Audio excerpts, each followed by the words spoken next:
We don't. Brilliant. So welcome everybody to the session, and welcome Abby if you're watching this online. So we're here today. Thank you, Cass. That would be great. We just may have Dan that joins us. We are here today to help understand more about how we can be better at influencing. So in our conversations and in our meetings, we're going to start to unpick what do we see real people who are influencing during that conversation. What kind of behaviors do we see from them? And we're going to explore that in a lot more detail. I'm going to be sharing with you a really neat model. And this neat model, I feel now has become part of my DNA. I was on a leadership development session at Vodafone, probably about 12 years ago now. And during that session, I first came across this model, and the process that I'm going to take you through today was a very similar experience to the one that I had back then. And I can honestly say hand on heart that I am still using some of the behavioral elements of this model today in my conversations in order to make sure that we collectively get the outcome that we want from that conversation.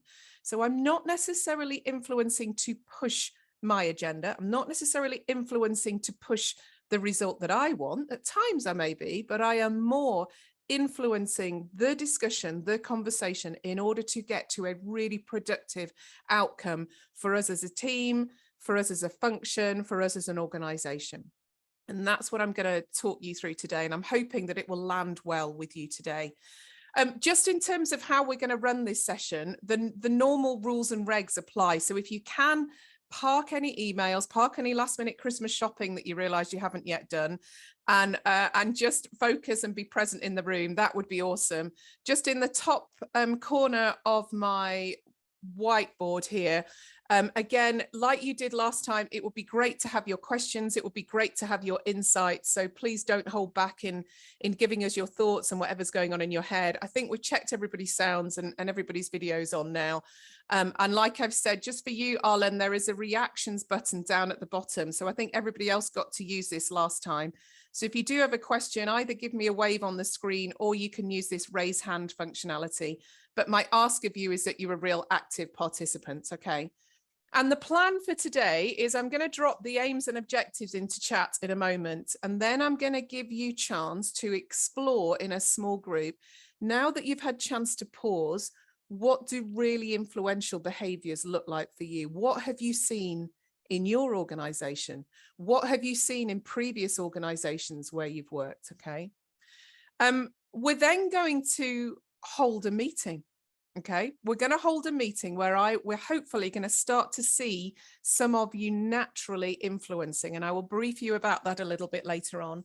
And then I'm going to share this model with you before we do two final things before we depart. So the first thing is I want to give you a chance to co-coach each other. I want to give you a chance just in a pair to say, so what am I taking from this last 2 hours? What does it mean that I'm going to do differently in my conversations this afternoon during the week in order to be more influential? And the final thing that I really want us to do is I want us to split into 2 action learning groups, because next time we meet, which is on the 12th of January, we're going to be in 2 smaller groups, and I'll explain what those groups are for, but I just want for you to know which groups and what time you've got to rock up on that 12th of January, because there's 2 cohorts at the moment. Okay. Does that sound okay with everybody for a plan for today? Great. So here's the aim of today, and I'm just going to pop this into chat. No worry, Amy's jumping off the bus, and then she'll be in the office before we know it. So my aim is that we're going to learn a model to help you be more influential in your conversations and meetings. And I've got 4 really simple learning objectives. You're going to become aware of different behaviors commonly seen in meetings. Because who here, give me a wave if you've been in a meeting and you think, that's an hour of my life I'm not going to get back. Who here's walked out of a meeting thinking that? Yeah, I think we've all been there.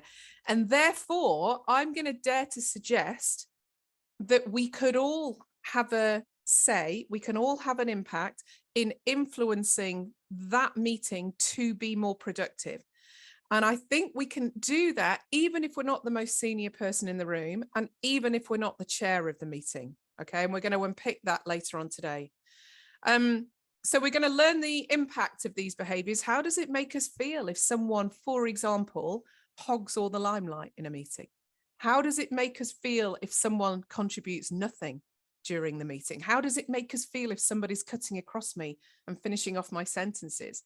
I don't know if anybody does that here. I can hold my hand up and saying, God, yeah, naturally, if I'm not completely aware and my receptors aren't switched on, that's maybe where my default is.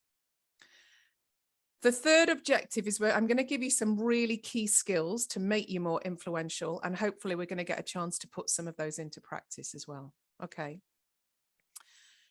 Any questions? Just let me pause. Okay, lovely. So let's start to get you into small groups now. I'd like you to, I'm going to put you into smaller groups. And when you're in them, I'd like you to just have a discussion about these questions.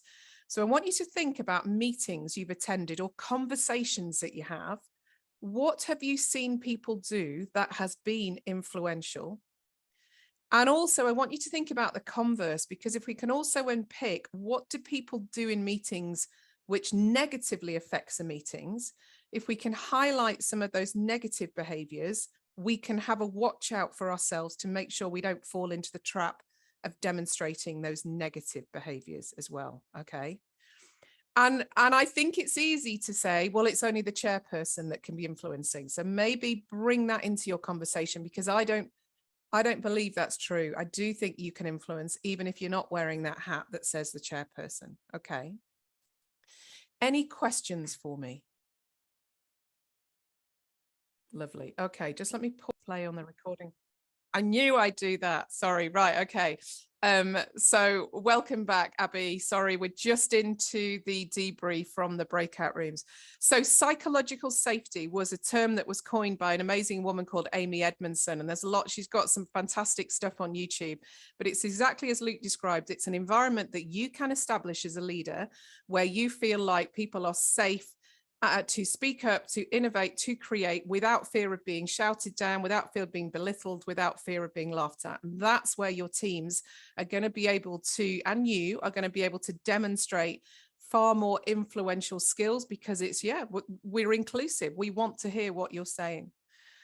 Lovely, Alexa. Thank you so much. Let's move on to Anna-Len and Michelle. Let's move on to the next group of Amy, Beth, Dan, and Natalie. Who's going to be your spokesperson? That's me. We spoke about the importance of kind of like quantifying your opinion in meetings and kind of making it really clear that like what you think might not be what everyone thinks in the room, and just kind of making sure that's really clear so that you don't feel like you should be feeling one way when you don't necessarily agree with it. No.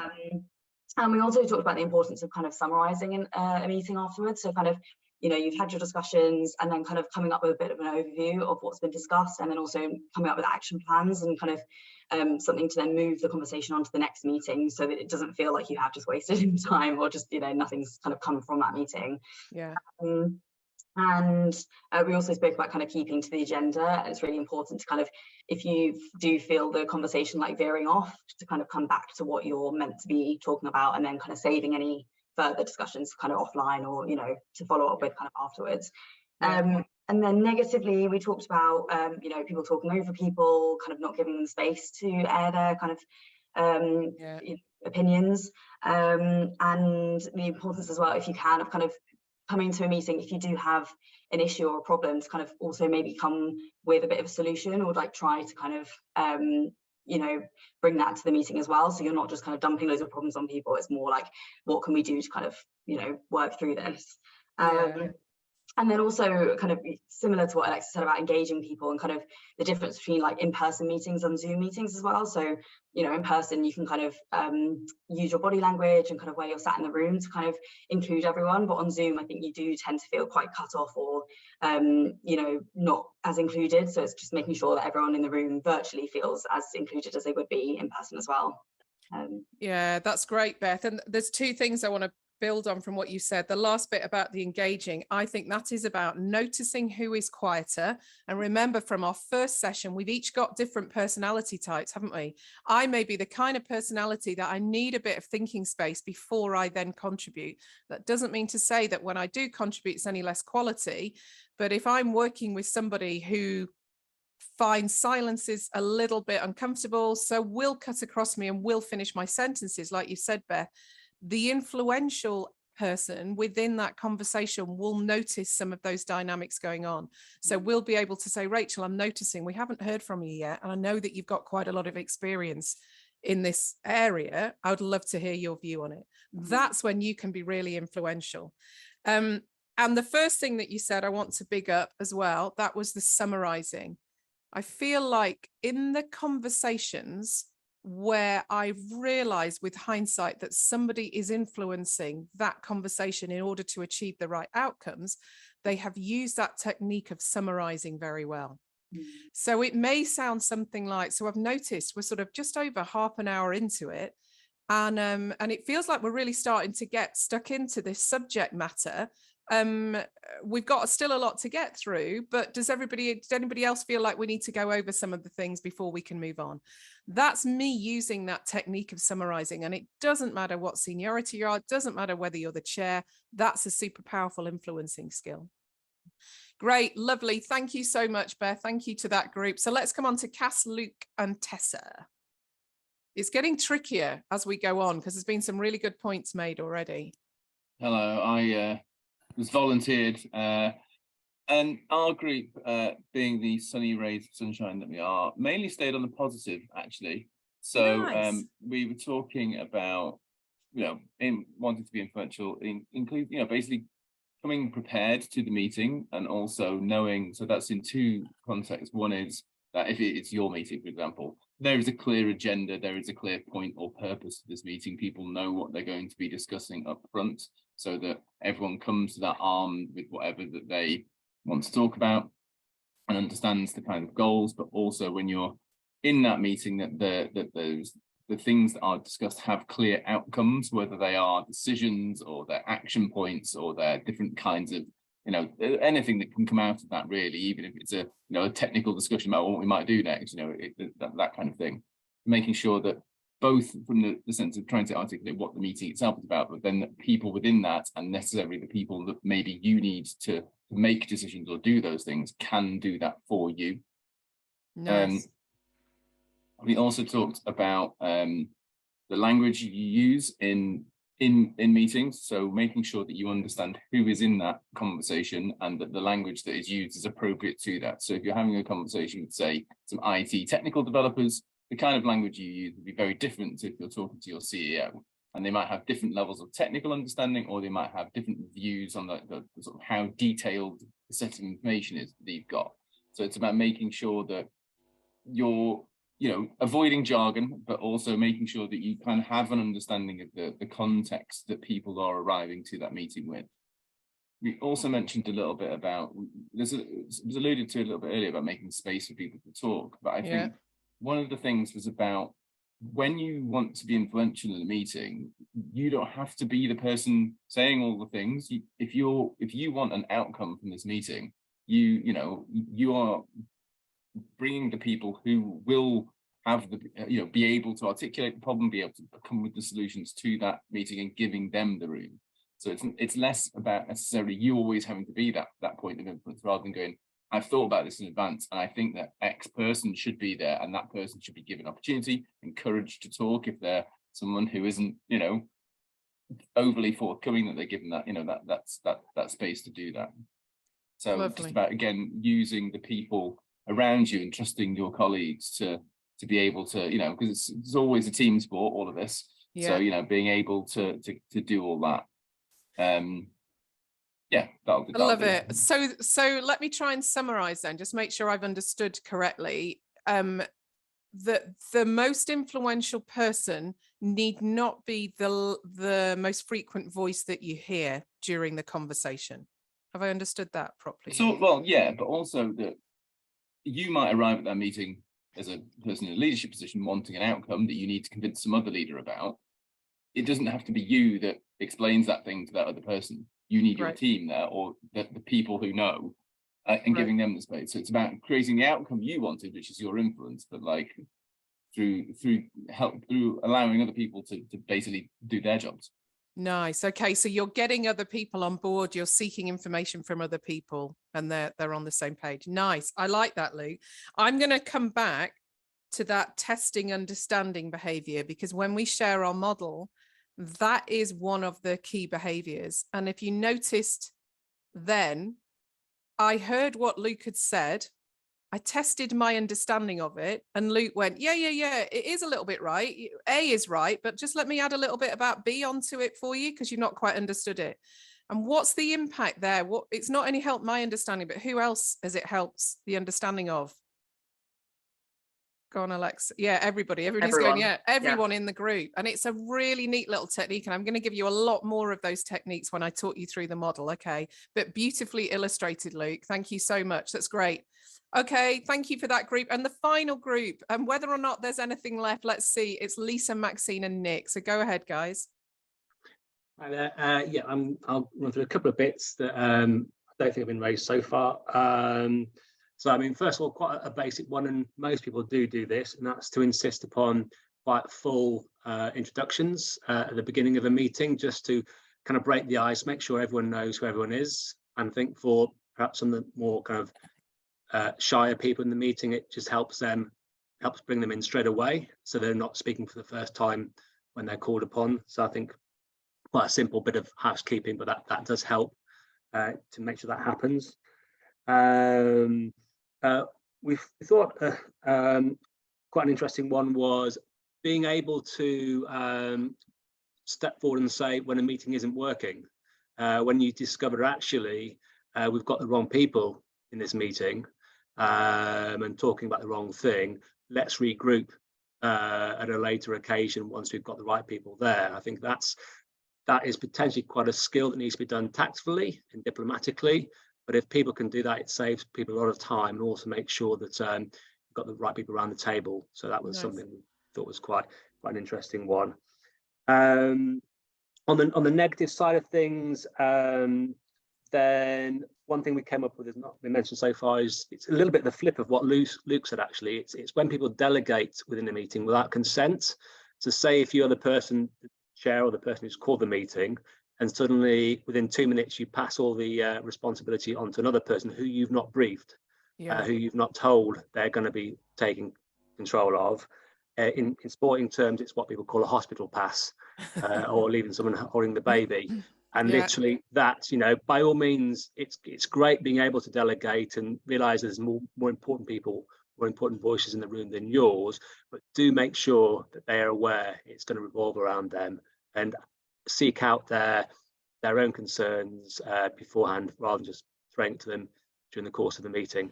Yeah, and how influential are you being if you do that? How are you helping the meeting achieve the outcomes? I'd suggest not hugely, because every kind of internally people are thinking, why she handed that over to him? What, he's not necessarily the expert on this. That's not going to help us achieve the outcome that we want to achieve. I like it. I particularly like, Nick, the fact that you are making proposals, you're making some suggestions. So one of them may be, why don't we go around the table and introduce ourselves? Because we're probably going to have a better discussion if we know what part of the business that we're in.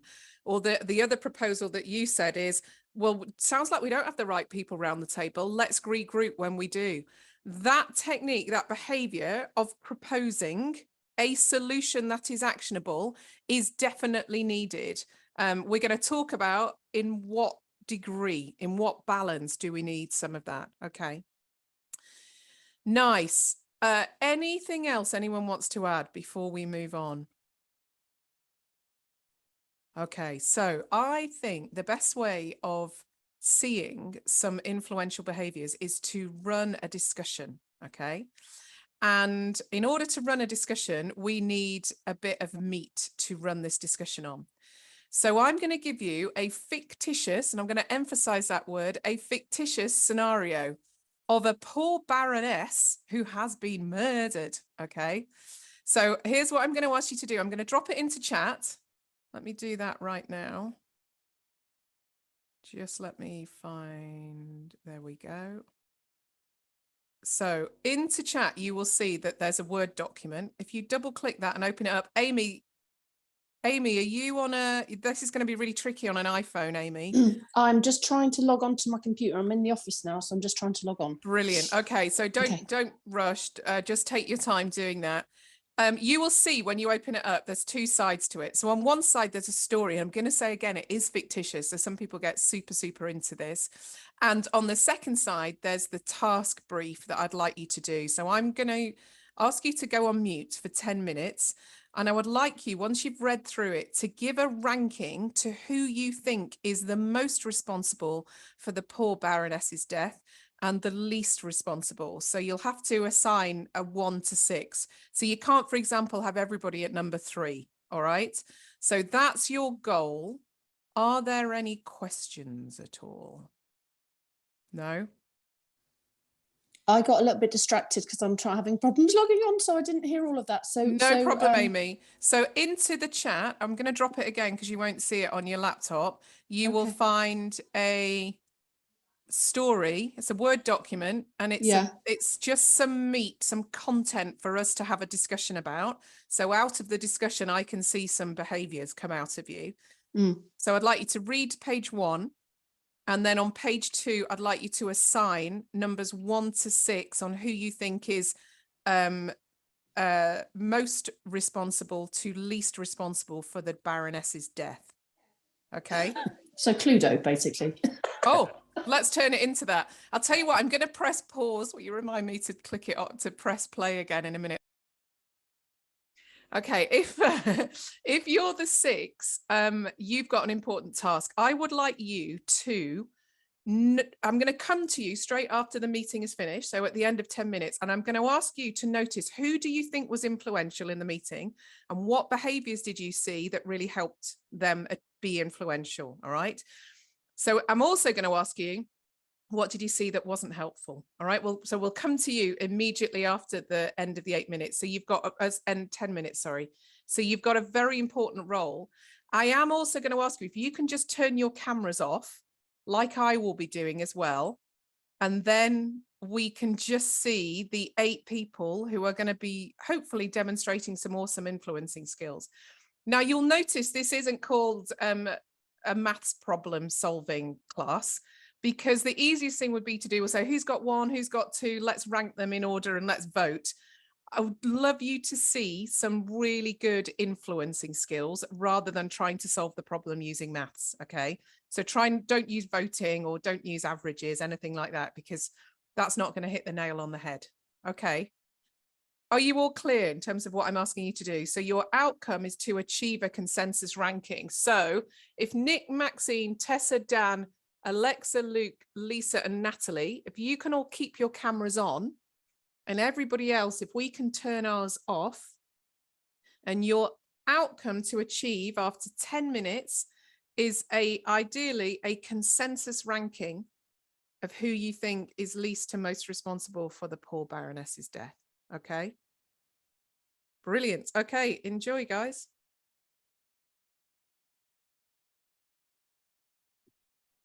That's it. Who wants to start?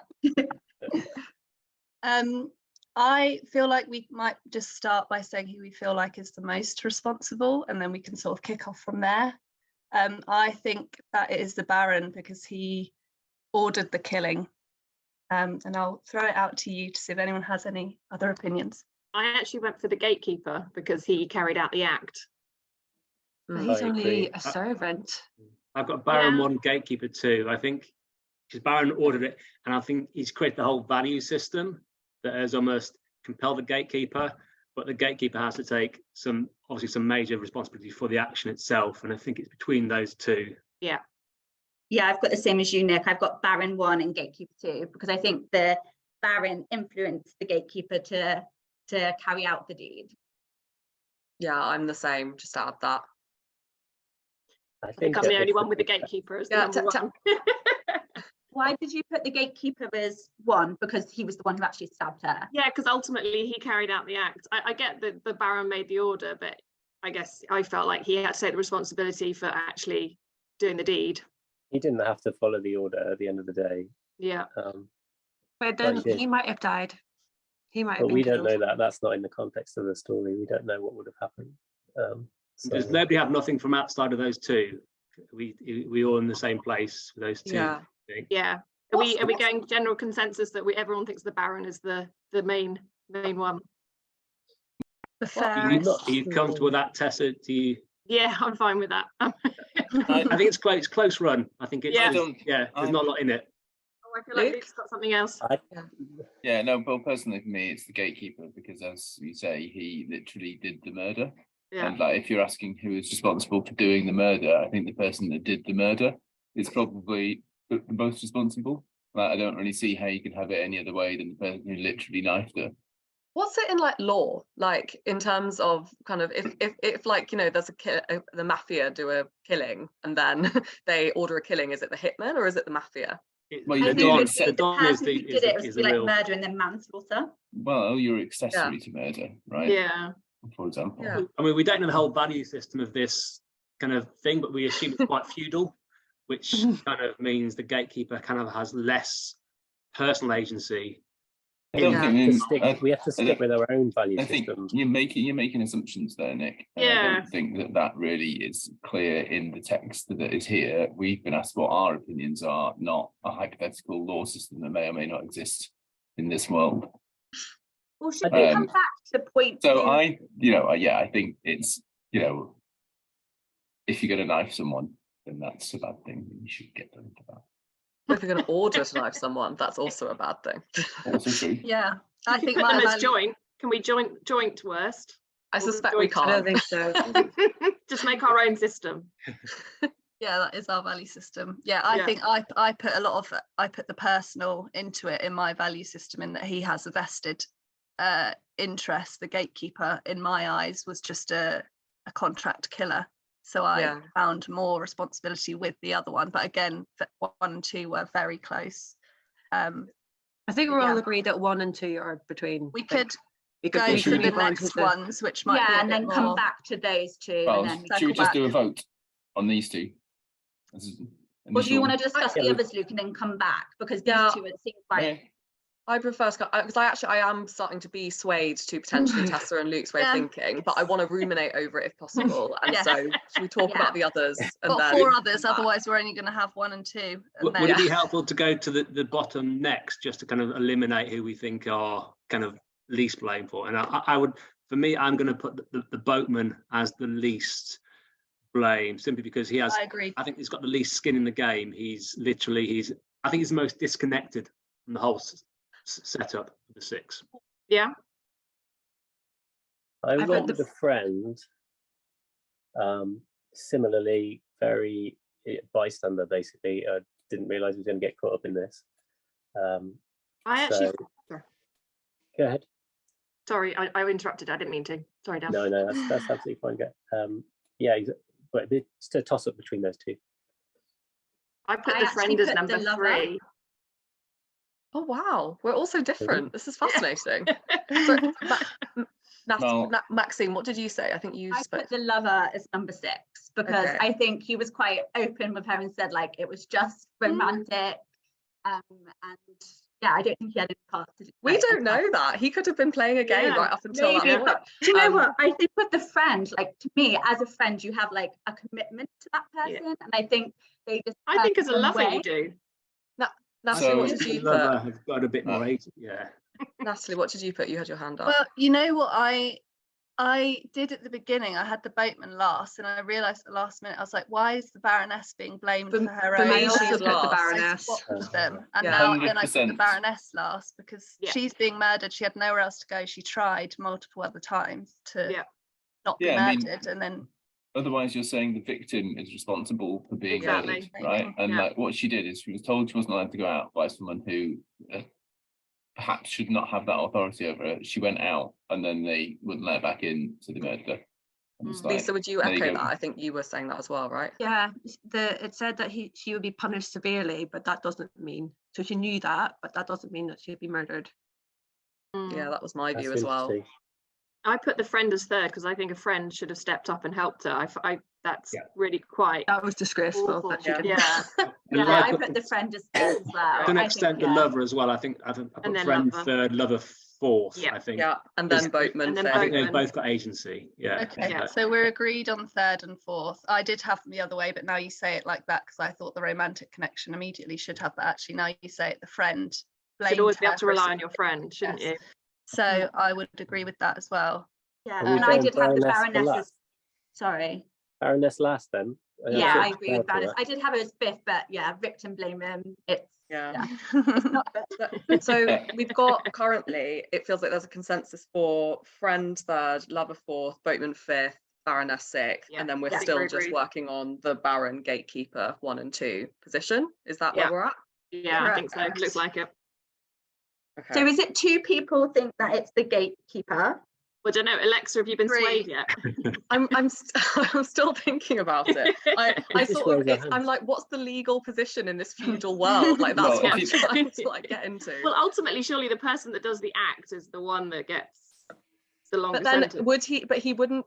Oh yeah, maybe. I'm- But then also like none of this would be happening if it weren't for the mean, you can't- barons. Also I think true. it's very, I don't- very yeah. hard to say that someone is more responsible for someone getting killed than the person that literally did the killing. But if they've ordered Like, it, If they've yeah, ordered but the it doesn't- killing, yeah, but you can More- order it, but like you did not literally do it. That person plunged a knife into someone else, right? And that is But like maybe because I they don't were understand forced to how you do could that. say. Yeah, but He's they were- controlling. It sounds like he's Coercion. controlling the situation and he's the one that's got like the power play, even though he didn't physically stab that person. Natalie? Yeah, If I he agree. wasn't there, if he I wasn't agree there, that that person is in that position of authority and ordered such a thing, but like ultimately that other person did it. I think we've placed some personal values in putting the Baroness last. I think there's potentially leeway to have personal values consider why the Baron should be first. But surely it's about personal responsibility as well, and Yeah. that gatekeeper has that personal responsibility. Like he doesn't have to do the act; it just doesn't. I mean, you could could have say said- as well the gatekeeper's whole role is actual security and protection. I guess you could Yeah. say that's the Yeah, thing. my opinion was sort of like if the Baron hadn't ordered the gatekeeper to do it, the gatekeeper wouldn't have done it. So the responsibility yeah. originally lied with the Baron. Yeah. Lisa, a good what were you point. going to say? I'm pretty sure. Sorry, Lisa, go ahead. I was just going to say that the gatekeeper did try to warn her as well. Mm. First Yes. time when she came back. So He did, maybe true. it seems like he didn't want to do it, and Really? motive is a big part of murder. Yeah, And also, I do think- think that there's implicit in the language, like baron, baroness. It is quite like it's hierarchical by its very nature of like what it is we're looking at. Yeah, I don't know. I think I'm sticking to baron in my. I'm Well, also Shall sticking shall to we Baron. do a vote? Yeah, Shall it come let's do a down to vote. that? Raise your hand if you're Baron The first for first. 1, 2, 3, 4, and hand up for Oh. gatekeeper first. That's 5. So That down. was 5. Oh, sorry, 5. Okay. So well, Yeah. yeah. obviously. I think we got Baron. I'm just not sure. I was just following orders is a good enough excuse.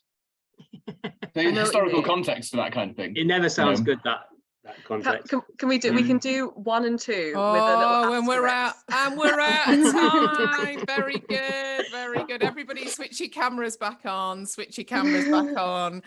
Cass has got a blanket to watch the action going on. You got So- some popcorn as Like well. EastEnders. So, guys who were the observers, you were in such an important role. What did you notice that was influential, and what did you notice that hindered good influencing skills? Who's happy to go? Yeah, go ahead, Cass, and then I'll come to you, Amy. Okay. Oh, do we name names or do we just keep it? Are we happy to name names? Are we happy?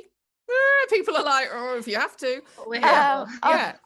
I thought Natalie did a great job at just kick-starting the conversation and setting some parameters, I guess. Nick the same in terms of I guess kind of looking at the bottom end of the conversation. Natalie kind of tackled the top, and I thought that kind of shaped the direction of the meeting. I thought that was great. Yeah. I thought everyone did a really good job at giving each other space. to contribute and kind of recognize when people, sorry, my dog is, don't worry, we love dogs, go ahead. Contributing. Everyone did a really great job at kind of recognizing, I think, when people maybe were being a little bit quieter in the room.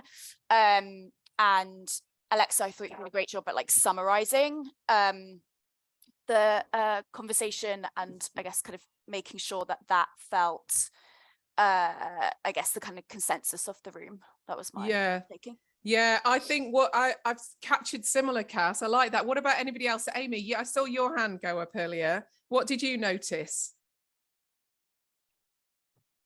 Can't hear you, Amy.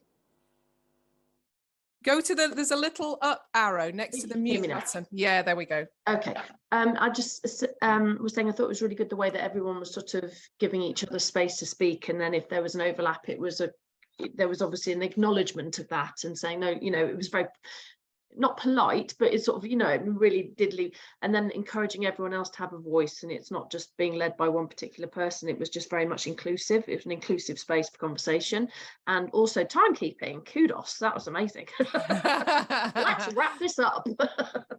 It was, and I felt like, when you knew that time was counting down, so it was like, right, well, let's it was literally an episode of Countdown. The clock was there, and there we go. Okay, yeah, Beth, go ahead. I liked it when Alexa, when you were a bit kind of on the fence about it, and you were very open about that. So rather than just driving everyone's own opinion, it was kind of like opening it out to the floor, like, actually, I am really torn, and kind of keeping that dialogue open to kind of different people jumping in on that, rather than just driving your own agenda. That was important. Okay, so for the observers, I've got a final question. What did you notice that was not helpful in influencing the group to achieve an outcome? What behaviors what was there quite a lot of? Go on, Arlen. I think by the nature of it being on Zoom, it's you can sort of all clash, can't you, and talk over each other. So maybe just someone directing who should be talking next would maybe have streamlined it a bit. Yeah. But classic Zoom. Yeah, it is a bit of, oh no, sorry, you go ahead on Zoom. There is also some talking over. What drives the talking over? Why do you think we do that? Because I do so much of it. Why do you think we do it? I think I'm going to forget what I was going to say. Maybe, yeah, maybe it is. I'm going to forget, therefore I'm going to blurt it out. Yeah, Maxine, what else? So you're like really passionate and you want to get your point across. Yeah, passion often drives it as well. Also feel the point might be moving on before you get exactly. It's out of context after a few moments, isn't it? But what did Natalie do right at the start of the conversation? She did it once, and if we'd seen more of that, there would have been less of an urge to get your point of view across before we moved on. And remember what Natalie did right at the start. She asked if anyone wants to contribute, or she even went so far, I can't remember your exact words, Natalie. It was something like, how about we start by who's at number one, and then we go round everybody, and you said, here's my number one. But I don't think then you went round everybody. But if you know that your chance is coming, so Dan, if you know your chance is coming, you're going to be less, I've got to get my point of view across before we move on. So there's definitely some influencing behaviors that could happen around proposing a structure that is then actionable. Because if I know my term's coming, I'm going to talk over people less, and I'm going to finish each other's sentences less. And even if Natalie, the conversation had gone down a route where all of a sudden you realize, oh, hang on a minute, we never got to the second person. Anybody in the meeting could go, guys, I love Natalie's suggestion where we hear everybody. Who wants to go next after Natalie? So that's you influencing. So you've come up with a proposal.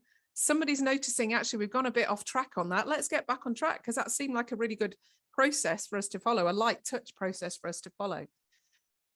Nice. Anything else from anybody else, either observers or people that were in the meeting, about what you noticed?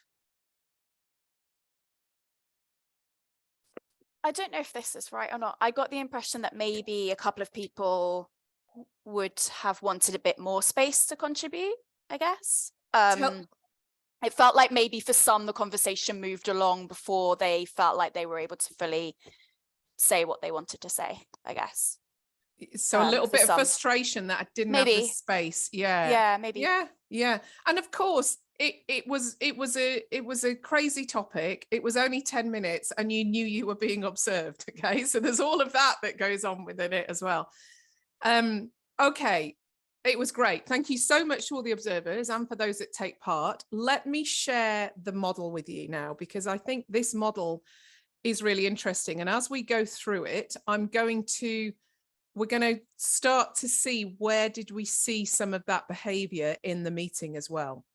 So just before I spotlight myself, this model was created by a guy called Neil Rackham. And Neil Rackham was a behavioral analyst, and he worked predominantly in the States, but also across global organizations. So he worked with Xerox, he worked with BOAC, he was quite high up in the Huthwaite Institute.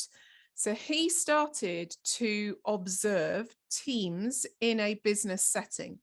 And through all of his analysis, he started to understand that there are 12 behaviors that super successful teams start to demonstrate. But in order to be in that top echelon of super successful teams, those teams had a varying split of some of the behaviors than others. So some of the behaviors were far more influential. So they did some of them more and they did some of them less, maybe even some of them not at all. And what he did is he split out the behaviors that he saw into 3 color categories. So he split them out into blue behaviors. He then had a whole chunk of green behaviors, and finally had a whole chunk of red behaviors. Yeah, go ahead, Luke. Oh, you're just on. I've just got a question about what you mean by influential. When you're talking about teams being successful and the outcomes those teams achieve, that isn't necessarily the same thing as influence. Like the ability to action things at the end of a set of things isn't the same as, for example, the ability to persuade a single person. And they're quite, so like if we'd done that conversation we were just having, but I wasn't particularly interested or necessarily in needing the agreement of everyone in that room. I had to convince the CEO, for example, that particular way I was working. That's a very different kind of context for influence than if we're trying to come to some kind of consensus opinion. I think different objectives and different outcomes from those kinds of things can result in different behaviors. And I just think when you're talking in the context of super successful teams, that doesn't necessarily mean the same thing as influence. Yeah, it's a good question. What do people think about that? What's the view? What does influencing mean to you? Yeah, go ahead, Dan. It's got quite a negative connotation. Sometimes I feel like some of the things we've been talking about is like you're trying to sneakily persuade someone. It sounds very political, and maybe that is a part of it, like in a meeting. But like, I don't know. To me, it feels a bit like, oh, hang on. Yeah, it's definitely got this ethical quality to it, doesn't it? And we have to be ethical in how we influence, and influencing isn't pushing. I think that's when it becomes sort of unethical, isn't it? If I am pushing my opinion onto you. I think this influencing is about how successful are the team in achieving their outcome. So for example, let me take a really personal example. My husband and I are inadvertent house renovators. Okay, I often have to have a conversation with a plumber, a plasterer, electrician, a kitchen fitter. And I'm not an expert on plumbing. I'm not an expert on plastering. I'm not an expert on electrics. But through using some of these techniques, I can help sift through the conversation, and I can help get real clarity on, okay, I'm really clear now on who's doing what. I'm clear on by what is being done well, and I'm clear on what the outcomes will be by what date. That's what I mean by influencing. I'm not talking about persuading people to do something that they don't want to do, because I think that opens up a whole can of unethical worms to what we're talking about. So this is about using demonstrating some behaviors more than others. And also in this context of the model that I'm going to show you, this is about shining a light on what do we commonly see in business meetings that either does help the group achieve its outcome or doesn't help the group achieve its outcome. So it almost feels a little bit lighter touch, Luke. Does that make sense? Yeah, Amy, sure. go ahead.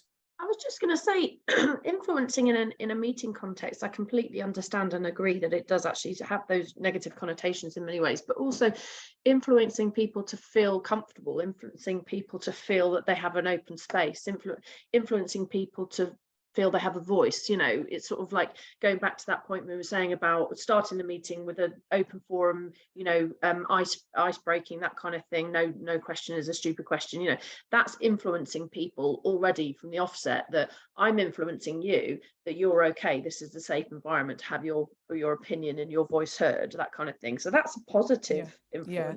And remember, even though we have used the vehicle of a meeting today, this is great for any conversation. I don't want us to think that, oh, I can only use these in a meeting. This is for any conversation to try and get clarity, in any conversation to make sure there may be a voice that we haven't heard yet, in any conversation just to be clear about what is it we're trying to achieve here, what do we want done by when.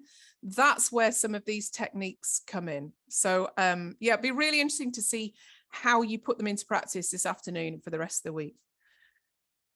Okay, great question, Luke. Keep the questions coming. Let me go back to this model. So I think we got to where there were 12 behaviors that he commonly saw in discussions. He grouped those into blue behaviors, he grouped them into green behaviors, and then the final group was red behaviors.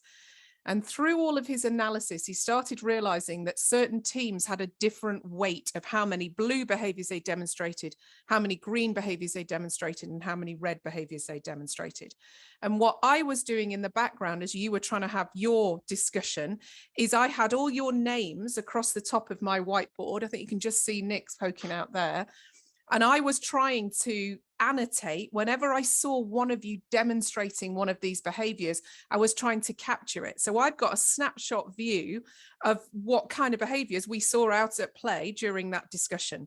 Now, of course, I may have missed some, but we'll come on to that later on and I'll be able to play it back to you. Let me spotlight me.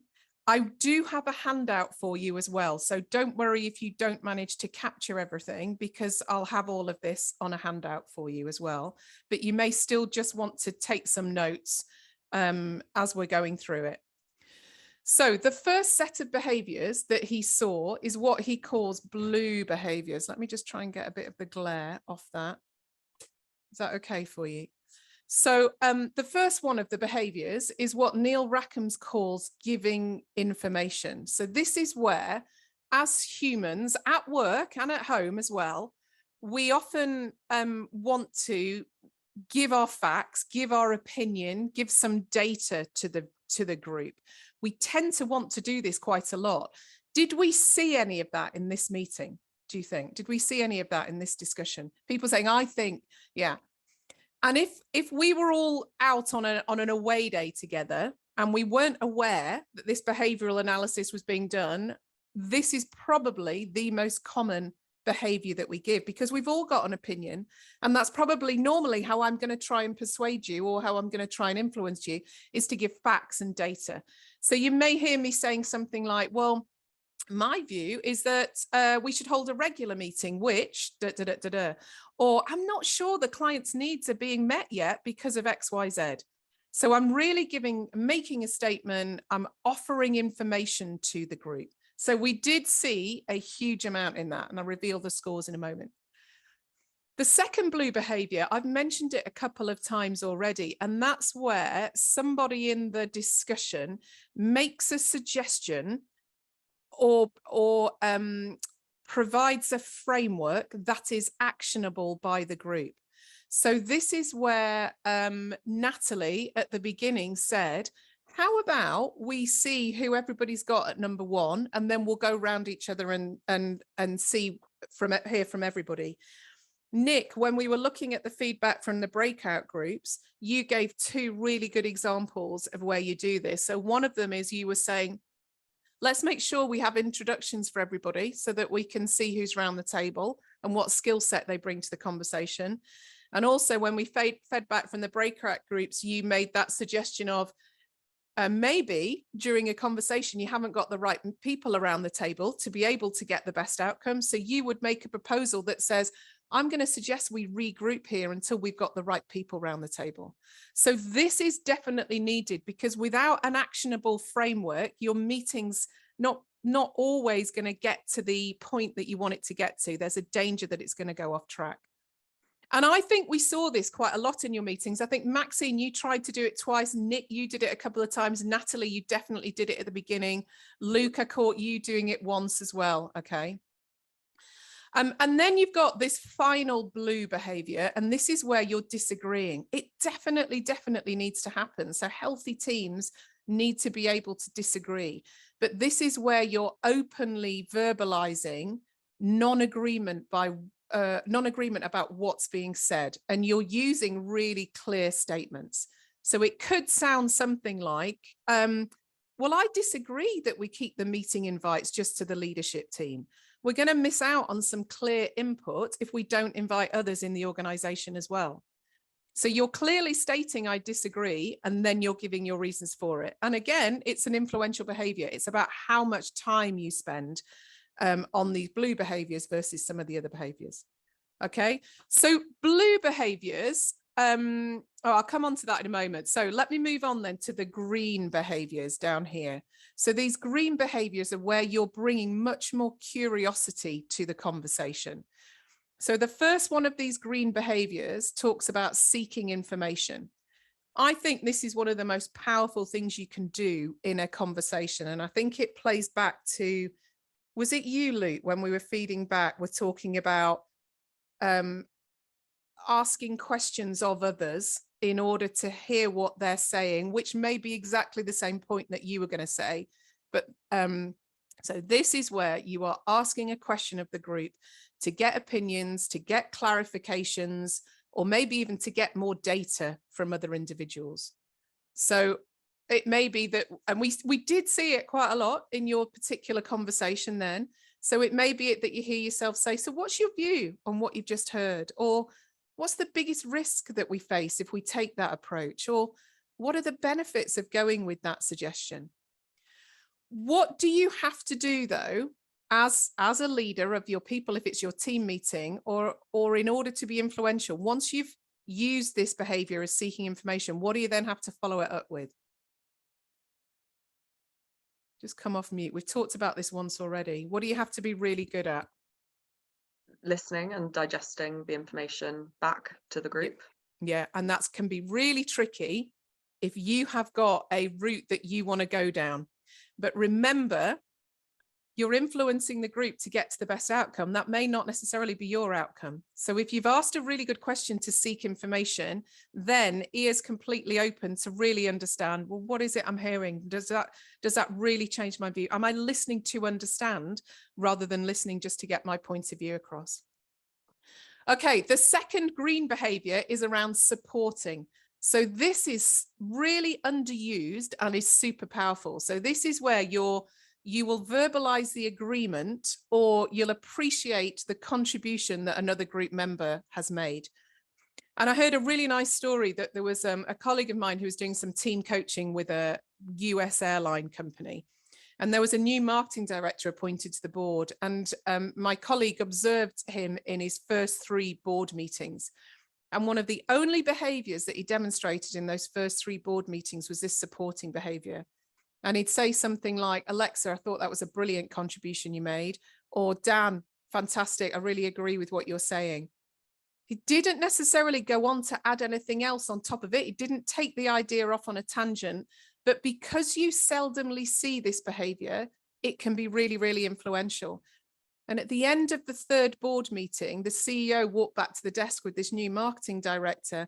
And he said to him, I love all the new ideas you're coming up with. You're making a real impact. He hadn't come up with any new ideas. It's just that this is so seldom seen that when you do see it, you're seen as being really influencing the group. So Alexa, I think I saw you do it once, and Natalie, I think I captured you doing it once in your conversation as well, okay? My next green behavior, Neil Rackham calls testing understanding, and I pulled this out a couple of times when we had the feedback from the breakout group. So I think I use the example when Luke made a suggestion. I said, can I just test my understanding, Luke? So you're saying ABC, and Luke said, I am saying ABC, but I'm also saying D and E as well. So this, once it becomes part of your regular contribution in a meeting, is super, super powerful. I think this one and the next one are the two big hitters in all of these green behaviors. And I think, Alexa, I saw you do it once. You didn't use this exact terminology, but you just said, just let me check my understanding. I think it's what the exact terminology you use, but it's super powerful. And like I mentioned when Luke gave his feedback from the breakout, this has got two benefits. So it's not only checking your understanding, but it's getting the whole group to the same level of understanding. Because of course, what comes out of your mouth has to go through my filters, and I may have just digested it incorrectly. Okay. And then the second big hitter, I think, is one of summarizing. And again, Beth, when you fed back from the breakout groups, you pulled this out as being a real key influential behavior as well. So this is where you're getting everybody onto the same page. So you're stating a précis of what's been said in real compact form. So we saw, Alexa, you did this twice, Maxine, you did it, Lisa, you did it, Natalie, you did it. So you're almost hovering above the discussion slightly, and you may hear yourself say something like, so just let me try and summarize where we've got to. We've covered points A and B, but we've not yet got on to C. Okay, and particularly if you're working in a hybrid world, particularly if you're working on Zoom, we heard from you, Arlen, that it is sticky. This, I feel like you can dial up more just to make sure that you get the outcomes that you want to from that discussion. So summarizing and testing understanding, I think, are the two big hitters here. You've then got two more green ones on my chart. I'm just going to tilt it down a bit. So the first of those green ones is what Neil Rackham's called building.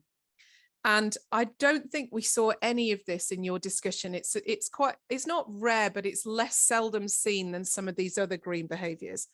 But it's powerful when it's used. So this is where you have heard a point that somebody has made, and you develop it by building on that point.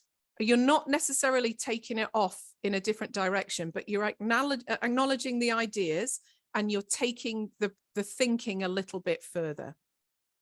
So maybe it sounds something like, I think we should, I like Sally's idea about hybrid working, and I think we should expand it to look at completely virtual working as well, and how we figure out that.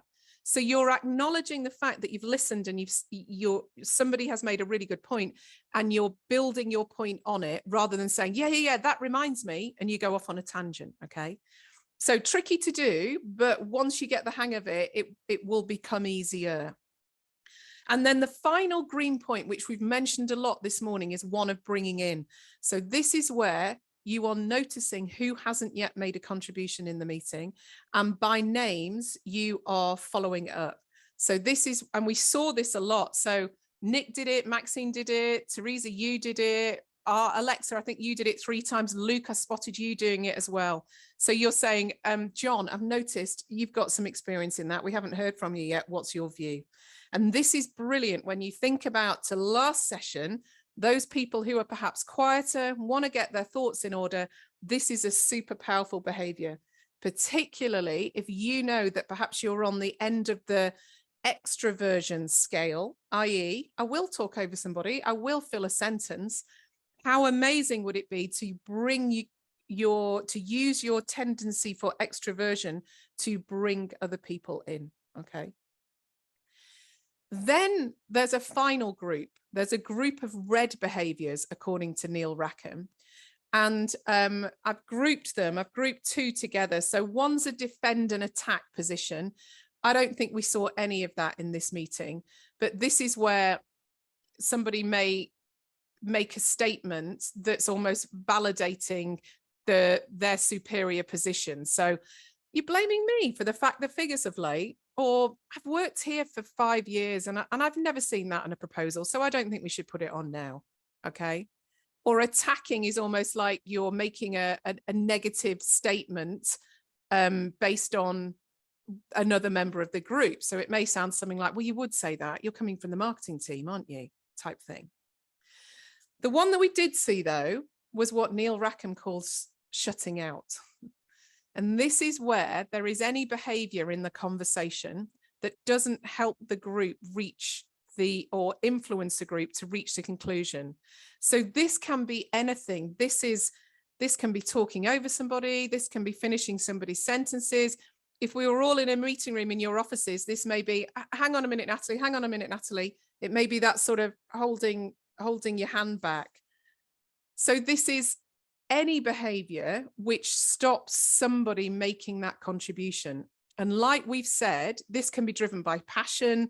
This can be driven by excitement. Like you said, Amy, this can be driven by, because I don't want to forget what I was going to say. So there's lots of things that drive this. Do you think we saw any of that in your meeting? Did we see talking over? Yes, we did. Okay. And when I first came across this, when I had it done to me all those years ago at Vodafone, I received my own individual scores, like some of you are going to see now. And my jaw dropped on the floor about how much red behavior I demonstrated, because I just wasn't aware of it. I'd never had a mirror held up to it. And it is still work in progress. Okay. I think that's the thing to say. But I know if I want to be influential in a meeting, I have to do more of one behavior than another. So I think we've got a question. Oh, that's okay, Nick. So a question for you then. What behavior do you think Neil Rackham came up with that real influential participants in conversations demonstrate between blue, green, and red? What split of time do you think they spend on each of the behaviors? What's your guess?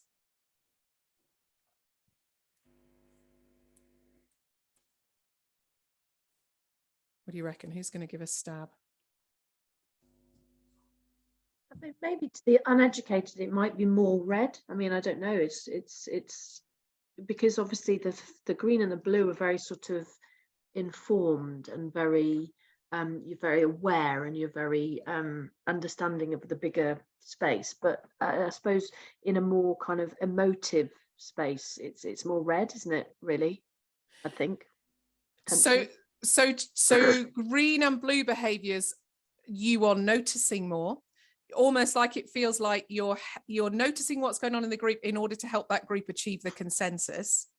I like that, Amy. But therefore, what do the red do? Do they help achieve that consensus or not? No. What do you reckon, Natalie? You're shaking your head. Well, I was kind of going to say the same thing. That I think before you knew about these, you would probably exhibit more red typically in a meeting than you would think. Yeah. So maybe blue and green equally, and then red a bit more. Okay. All right. But if you really want to be influential, how much red would you demonstrate? Little to none. Well, none really. You'd aim for none. Yeah. Yeah. So Neil Rackham said that actually, if you really true influential participants in a conversation or a meeting spend 0% of their time demonstrating red behaviors. So therefore, what percentage split do you think it is between the green and the blue? 50-50. Could be. That's a good starting point. He actually said that he's going to up it on the green. So he said, tip it over, spend about 60% of your time demonstrating green behaviors. It's no coincidence that I'm wearing a green top today, okay? I really want you to remember this green top and to go green in your next meetings. I think it's very difficult to overdo the green behaviors in your next conversation. Try it this afternoon. It's really difficult to do it.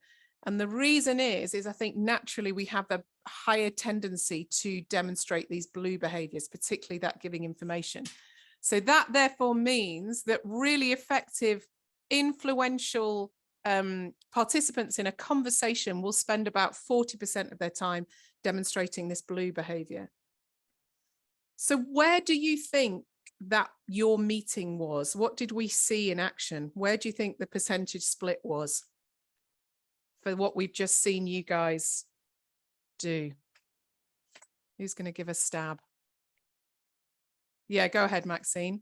I think we were more in the blue. Yeah. Just giving information, and then some people were disagreeing. Yeah. What anybody else? What do you guys think? Just going to put the handout in the chat as well. So we're there. Go on, Dan. Were you going to make a suggestion? I agree with that. I think maybe we were 60 blue, 30 green, 10 red. Yeah, I agree. Nick, yeah, what do you reckon, Nick? I agree with that, but I think that's mainly possibly down to the time deadline. I think it's trying to get as much out there as possible and hoping it all settles quite quickly. So we only got 10 minutes. We only got 10 minutes. Yeah, I like it. So 60 blue. Let's have a look. Let me spotlight myself again. Let me go back. So I'm trying to avoid that glare. So here's all of the behaviors down, and I'll talk about what percentage you spent in green and what percentage in the red. So let me run across. So this was Nick, this was Maxine, Tessa, Dan, Alexa, Luke, Lisa, and Natalie. Okay. So you can see immediately this 60% blue, can't you, come up? And it's not a surprise to you because you were saying, yeah, I think it's about 60% of the time in the blue. Let me just make sure I've got it all in. What else do you notice about the split from you collectively during that session? There is less green and more red. So obviously it's more blue and red. There's not as much green collectively. Yeah. Did that feel like, for the observers and for you participating it, did that feel that's how it played out in the moment? Yeah, go ahead, Cass. I was just going to say, also, given the time frame, it makes sense that the main focus is on giving information, seeking it, and then summarizing. Almost that kind of quick thing of, okay, what information do we need? How can we get it? And how are we going to come up with an action? Yeah. But I do that feel makes sense. I just did a red. Sorry, I just did a red. Brilliant. You're noticing. I was going to say, I do feel as an onlooker that sorry, I'm in a very quiet room and I can hear things on other sides. I do feel like, as an onlooker, there was a lot. It was a very safe space, like that conversation. Yes, it was 10 minutes, and they did incredibly well keeping to time. But I think it was very understanding. It was very kind of considerate of everyone else. It established from the offset a very, very inclusive space, which I felt automatically made everyone feel they could be a part of it. Yeah, I agree, Amy. So imagine this was your team meeting.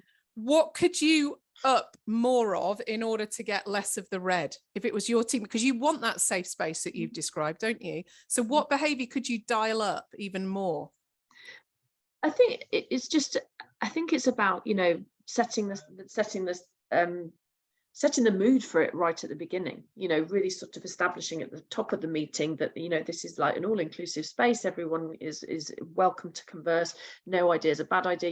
I mean, that's how I would probably do it, because then, and also say what we'll probably do is go around the room and give everyone their point, give everyone their moment, so don't feel like you can't say anything and we'll come back to you, just sort of setting out the boundaries at the beginning so everyone knows from the offset that this is the space we're in.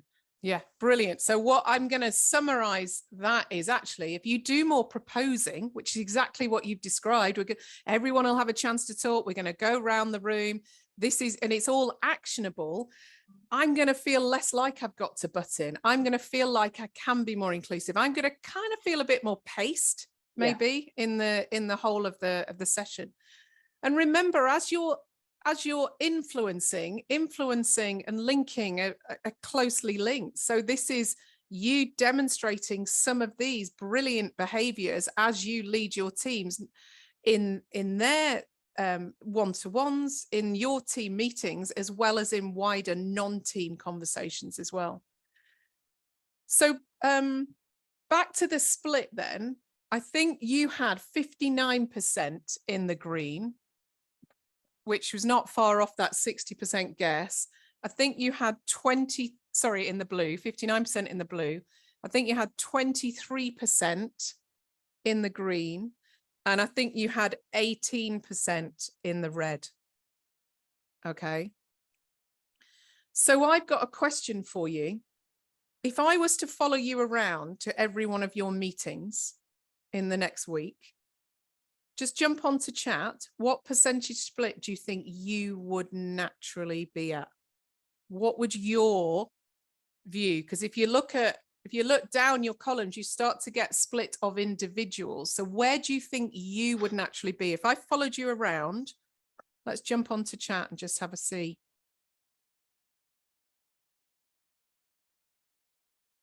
Where do you think your split between blue, green, and red would be?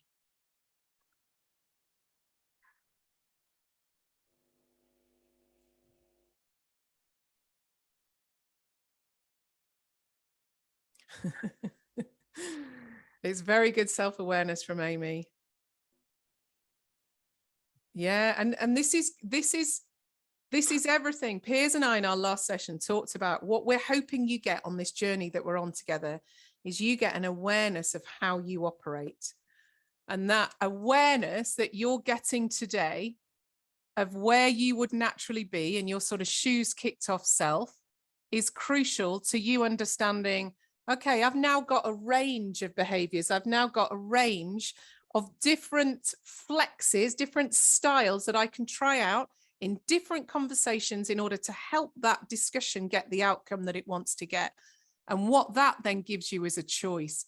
And this was a really big eye-opener for me. In a moment, I'm going to put you into just another pair to have a think about, well, what does that mean for me? Great. So our lens almost there. Our lens almost there with an ideal influential split. Really, really interesting. Great, guys. I am going to put you into pairs to have a think about what this means for you. Just let me pause before I do that. Is there anything else going through your minds? Anything else that's striking you? Particularly maybe if you were in the meeting and if you have a look down your columns. I was just thinking that you can't really have green without blue, because if you're in such a limited time, you need to get the blue done, and then the green is as much as it's nice to spend more time on it, that's the blue part is the most vital part of the meeting. Yeah. So yeah, the blue part almost feels like you are directing, you're setting a framework, you are suggesting. So it almost feels like you are pushing not necessarily your agenda, but you're pushing your suggestions onto your people, aren't you? So if you think about how this was translate in terms of leadership style, this would be quite a directive leadership style. This would be quite tell, this would be quite show. Let me give you a suggestion as to what I think you should do. When would be a good time for you to step into that leadership style? Because it's needed, definitely at times. When do you think that would be a good time? Yeah, go on, Natalie. Maybe at the start and at the end. Yeah. Like when things are going a bit like people are shutting out, that you circle back and use some of the blue to bring people back together. Yeah, brilliant. Definitely. And also if you're leading using mostly blue behaviors, that may be if there's time pressures on you. Let's say you get an email saying, yeah, the auditors are going to be in on Monday. We're going to have our biannual audit. We've only got 48 hours. You may want to step into this type of more leadership behavioral styles. What about the green, therefore? If the blue is push almost style of leadership, what does the green kind of demonstrate? Well, pull, like you're sort you're sort of like, it's stuff you don't need to have an opinion in order to do. Like they're almost like tools and like frameworks where it's just helping other people in the group kind of voice their opinions or feel safe or reach a conclusion. Nice. And where, therefore, would the biggest stretch of your team happen? With you being more pull or with you being more push? Pull. Yeah, that's where the stretch is, because you may know the answer in your heads, but by asking questions of them, bringing curiosity to the conversation, really sort of testing their understanding, summarizing. Yeah, I'm interested in your view. Help me understand, what are some of the options that are available to you? That's where you're really going to get stretch within your team. So this is where sort of influencing skills and leadership styles start to overlap as well. So it's really fascinating. I think it's because at BAFTA we just have so much to get through in our meetings. The green is kind of viewed as a luxury, like to be able to like I would love to be able to like take the time to get everything we need from everyone in the meeting, but just with the amount of volume of work that we all have, sometimes it seems that's less of a priority, and it shouldn't be, because the long-term benefits are going to be so much greater. But BAFTA's kind of always been short-term versus long-term, like what do we need to do right now, because there's a firefighting problem that we need to sort. Yeah, and if you're firefighting, you probably need to be more push, don't you? But in terms of results over time, I'm going slightly off piece, but in terms of results over time, if I was to draw, can you see that? Okay, yeah. If I was to draw a graph with results over time, if I had a more push style, I'm probably going to see my results go up initially, because I'm galvanizing you all. I'm getting you all lined up. You're going to be very, very clear about what it is you're going to do. But relatively quickly over time, those results are going to plateau off, and probably, oh, it's micromanagement, it's burnout, you know, I'm not thinking for myself anymore. So if this is more of a push style, if I'm more pull style, it's going to take me longer to get up to the same level of results, but I'm encouraging, I'm helping people think for themselves. I'm getting out creative ideas that may not be in my head. I'm seeking other people's opinions. I'm summarizing, so that I'm kind of going to see a more a longer term benefit to results over time. So think about this, Lisa. Don't just think about this in a meeting. I know we use the mechanics of a meeting today. Think about it in every one of your conversations. Try it on tonight is at home. You know, if any of you've got kids or you're down the gym with people, try it on for size. What are you noticing? How much blue do you notice in behaviors from others? When do you go blue versus you going green? Start to notice that, okay? So here's what I'm going to ask you to do. I'm going to put you for just about 9 minutes with one other person. And I want you to ask yourself the so what questions. So what does this mean for me? What is it I'm going to find that I could do more of? What am I going to find that's going to be tricky for me to do? And how much light work is this? What similarities am I seeing in my conversations in terms of how I influence? Okay. I would love you to be really clear at the end of that conversation about what is it you want to do differently as a result of it. Okay, so just to get some clarity on it. Is that all okay with people?